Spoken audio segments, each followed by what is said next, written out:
కూటమి ప్రభుత్వంపై YCP MP Vijayasai Reddy మరోసారి నోరు పారేసుకున్నారు. తాను ఎక్కడికి పారిపోలేదని, దమ్ముంటే అరెస్ట్ చేసుకోవాలన్నారు. వైసీపీ నేతలపై అక్రమ కేసులు పెడుతున్నారని ఆరోపించారు. ఇదిలా ఉంటే గత ప్రభుత్వంలో కూటమి నేతలపై అక్రమ కేసులు పెట్టిన విషయాన్ని విజయసాయి రెడ్డి మర్చిపోయారని టీడీపీ నేతలు ఆగ్రహం వ్యక్తం చేస్తున్నారు. రకరకాలైనటువంటి కేసులు ప్లాన్ చేస్తా ఉన్నారు. లిక్కర్ కేసట, శాండ్ కేసట, ఇదేదో సీపోర్ట్స్ కేసు అంట. ఆ రకంగా రకరకాలైనటువంటి కేసుల్లో మనల్ని ఇంప్లికేట్ చేయాలన్నటువంటి ప్రయత్నం జరుగుతూ ఉంది. నేను ఒక్కటే చెప్పా, మీరు లుకౌట్ నోటీసులు ఇవ్వాల్సినటువంటి అవసరం లేదు.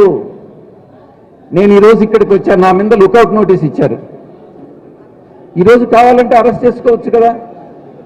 లుకౌట్ నోటీస్ ఇవ్వాల్సినటువంటి అవసరం ఏముంది?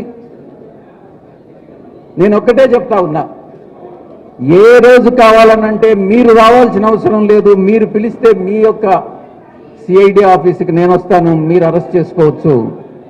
ఎందుకంటే తప్పు చేయలేదు కాబట్టి తప్పు చేయనటువంటి వ్యక్తి ఏ రోజు భయపడడు అన్నటువంటి విషయాన్ని నేను తెలియజేస్తా ఉన్నా.